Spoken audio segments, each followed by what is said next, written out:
अस्सलामुअलैकुम। इसराइल की फ़लस्तीन पर जारियत जारी है। 13,000 से ज़ायद लोग शहीद हो चुके हैं। 1 महीने से ज़ायद का अरसा गुजर चुका है और गज़ा की पट्टी मलबे का ढेर बनती नज़र आ रही है। आखिर इसराइल को कौन फंडिंग और हथियार देता है? इसराइल को किस किस की हिमायत हासिल है? इसराइल के वॉर क्राइम्स क्या हैं? इस वीडियो में यही सब कुछ समझने की कोशिश करेंगे।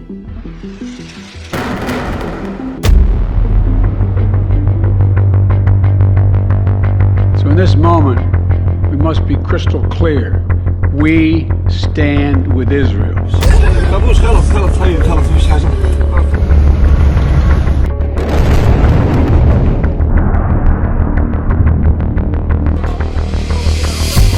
सत्तर बरस से जारी इसराइली अपार्थाइड स्टेट का फ़लस्तीनियों पर फोर्सफुली ऑक्यूपेशन ने फ़लस्तीनी ग्रुप हमास को मजबूर कर दिया कि वो इसराइल पर जवाबी हमला करे। 7 अक्टूबर को हमास ने इसराइल पर हमला किया, जिसमें 1400 से ज़ायद इसराइली हलाक हो गए।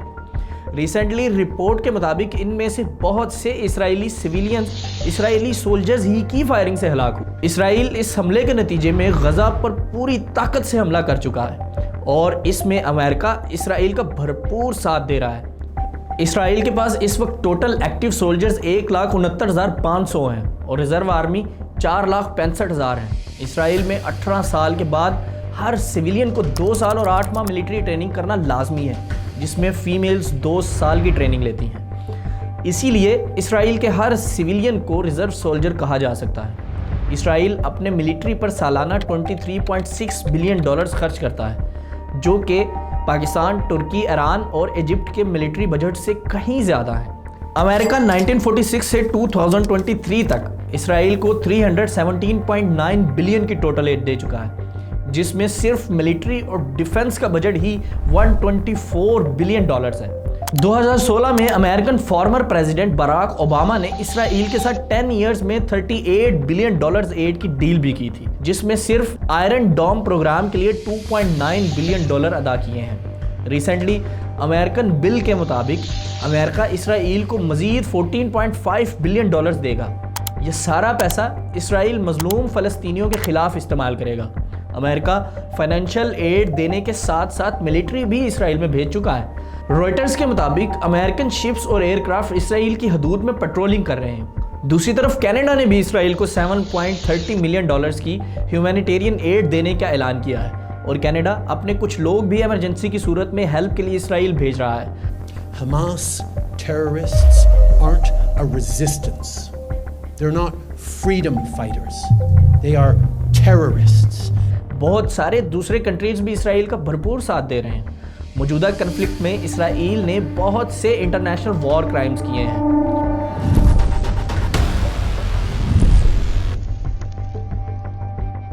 यूएन की सिक्योरिटी रेजोल्यूशन 478 के मुताबिक इसराइल की पैलेस्टाइन एरियाज में सेटलमेंट इल्लीगल है, लेकिन इसराइल ने न सिर्फ ज्यूज सेटलमेंट की बल्कि पैलेस्टाइन घरों पर फोर्सफुली कब्जा भी किया। इसराइल आर्टिकल 38 और 6 को भी वायलेट करता नजर आता है। इन लॉज के मुताबिक ड्यूरिंग वॉर सिविलियन और बच्चों की लाइफ को प्रोटेक्ट किया जाएगा, जबकि इसराइल बॉम्बिंग से अब तक हज़ारों बच्चे शहीद हो चुके हैं।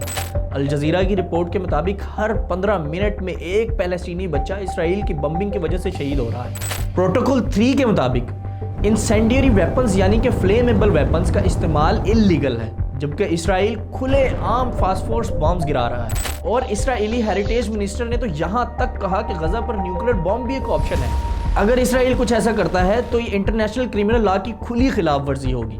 इसी तरह आर्टिकल 33 कलेक्टिव पनिशमेंट के बारे में है कि किसी भी एक ग्रुप की सज़ा उस एरिया में रहने वालों को नहीं दी जा सकती, जबकि एक्सपर्ट्स के मुताबिक गज़ा का डेथ टोल 1:100 रेशो है, यानी कि एक हमास फाइटर को मारने के लिए IDF 100 पैलेस्टीनियंस को मार रहा है।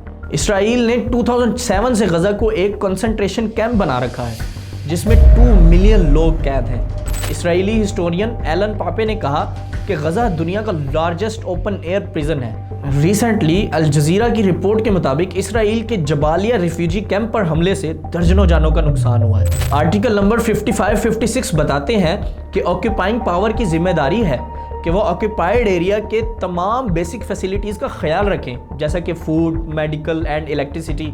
लेकिन इसराइल ने ये तमाम फैसिलिटीज़ कट ऑफ कर दी हैं, यहाँ तक कि ड्रिंकिंग वाटर भी अवेलेबल नहीं है। इसराइल गज़ा में मेडिकल एड बंद करने के साथ साथ हॉस्पिटल को भी निशाना बना रहा है, जिसकी ताज़ा मिसाल अल शिफा हॉस्पिटल है।